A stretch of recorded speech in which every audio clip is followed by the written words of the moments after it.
এটা হচ্ছে একটি ESP 2666 নোড MCU দিয়ে বানানো একটি ওয়াইফাই ডিওথার, সহজ ভাষায় যেটাকে আপনারা ওয়াইফাই জেমার বলতে পারেন। এটা কিন্তু শুধু এডুকেশনাল পারপাসের জন্য আমরা ভিডিওটা মেক করছি, কেউ সিরিয়াসলি নেবেন না। প্রথমে আমরা এটা থেকে একটা ওয়াইফাই সিলেক্ট করব, যেমন সাফা শেরি সেটা সিলেক্ট করলাম, তারপর ব্যাকে আসব। ব্যাকে আসার পরে আমরা এটাকে যাব, দেখেন গাইস এটাকে গেলাম আমরা। যাওয়ার পর ডিওথ প্লাস বিকন, সরি গাইস বিকনটাও সিলেক্ট করতে হবে, বিকনটা আমরা সিলেক্ট করে নিছি। এখন স্টার্ট দিব।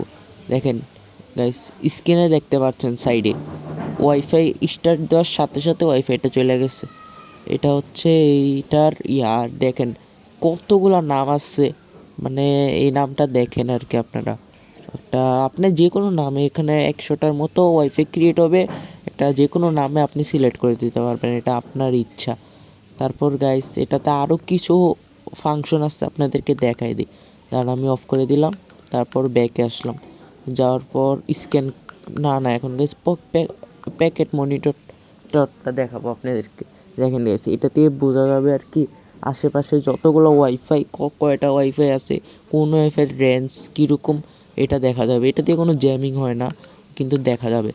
তারপর আমরা সিলেক্টে যাব, স্ক্যান যাওয়ার পর AP+STতে ক্লিক করব, তারপর সেখানে স্ক্যান করে ফেলবে অটো। দেখেন গাইস স্ক্যান হয়ে যাচ্ছে, অলরেডি 30% হয়ে গেছে, 40%, 50%, এভাবে হতে হতে 100% হবে। আপনি একটু গাইস সাইডের বডিটা ফ্রেমটা দেখে নেন কেমন। ওই যে দেখেন গাইস 100% ডান হয়ে গেছে, 8টা ওয়াইফাই পাইছে, 11টি স্টেশন পাইছে। ওকে গাইস আমরা দেখে নিলাম, বার হইলাম।